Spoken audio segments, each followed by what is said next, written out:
it's me again. We're headed to Black Creek Trail in Fultondale. It's a little over 3 miles long, parallels the creek all the way down. It's got a couple places you can walk down to the creek, and you can see it a good bit of the way down the trail. It's got benches every so often and markers to let you know every mile, and I think half-mile marks as well. We're just about to the exit, and we will see you here in just a second. We made it. There's several places to park around here. One of them is up there by the road where that vehicle's at, and the other one's in this bigger parking lot here, which has an adjoining park and a large dog park and a smaller dog park.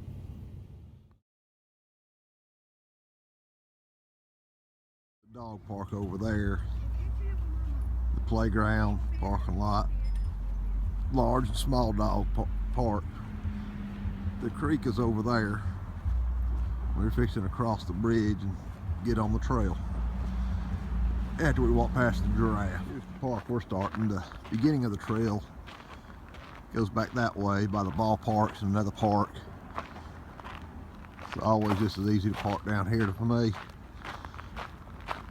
Old railroad bed.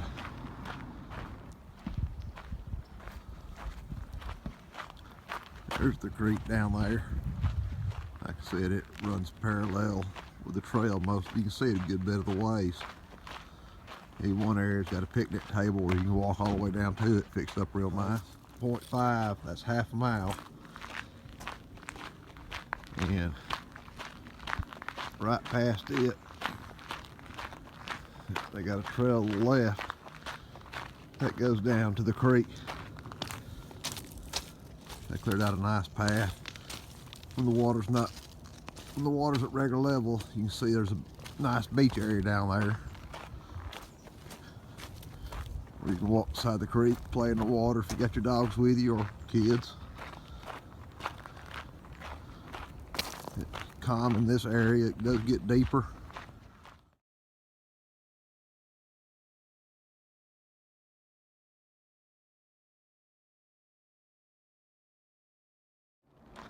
They even built safety sides where it's real steep on each side of the trail.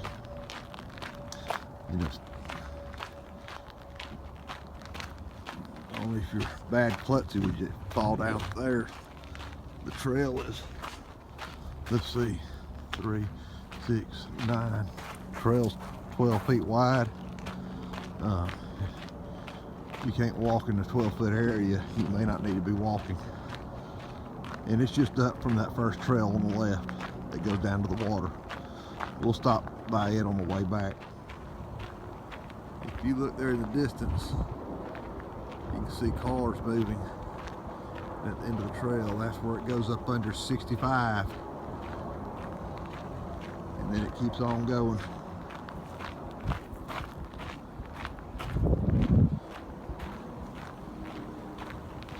Right by a little power station.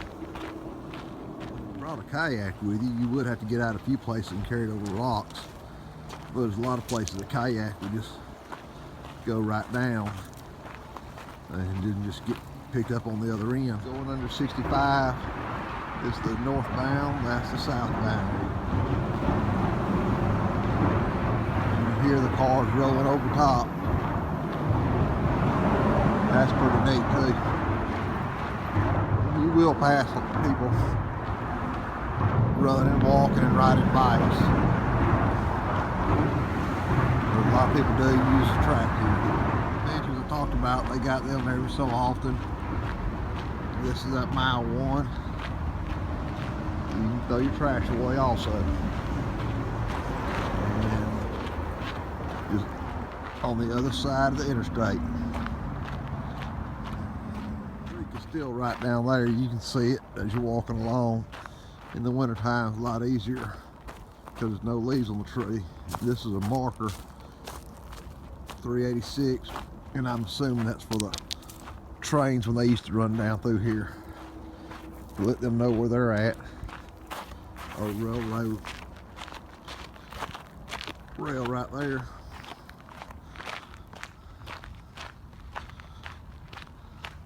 And right past it's another trail up here on the left that has the picnic table and the trail all the way down to the creek. Here's another little trail. It weaves down through there. That's just past the bench around the first curve, but it's not the one with the picnic table. That's a fairly new trail. This is along the right side. You see them time to time. And as you can see, it's a pretty good drop down to the creek now, but let's see if we can zoom in. That's it down there, right there in the center. They got a sign here, Creek Trail, which time to time they do come in and put in new trails. That's pretty nice of them. We're just gonna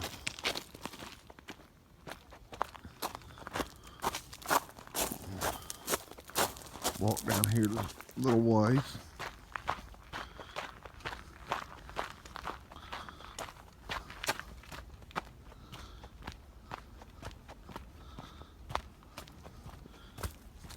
This one here just loops around.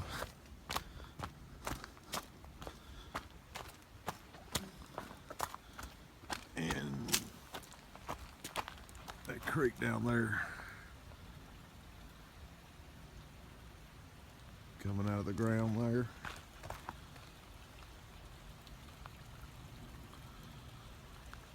And it goes to the main picnic table up here. I don't see it now unless they moved it lower or somebody has nicely torn it up one, which is a good chance on that, because you do have idiots everywhere.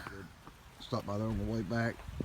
That trail and this trail just comes to the same place right down here. They join together. And on the other side of the creek there are some other houses, but they got a long embankment to come down to get to here. Bed here, I'm not sure exactly where it goes, but it looks like it just follows the creek. And this is the part where the creek's a little bit deeper, probably about 2.5 feet deep right here. This little smaller creek's pretty neat. The rock formation. We're fixing to walk up here where it comes out. Over to it, you just have to kind of walk the edge of the creek bed, but it comes out right there. That way, this is the creek trail that goes to that other one. It just comes in from the other bank, a little longer walk. It goes up that way, then turns and goes back there. Coming up on the 1.5 miles, right about halfway, just a little over 3 miles long. We're fixing to turn around at this point here and start heading back the other way. It's down here, that's be the watering station. And we're going to head back the other way now. Walk down to that beach on that first trail. But it's always nice down here, and plenty of squirrels. Nice about in the summertime up here. You get hot, you can always go down to the creek and walk around in it a second, cool off. And you can always take your dog down there because there's no watering stations for them up here. That way they can get them a drink. That and chase a squirrel if you turn them loose. Down the trail to the beach area, they got it cleared out real good. We'll walk down that way in a minute.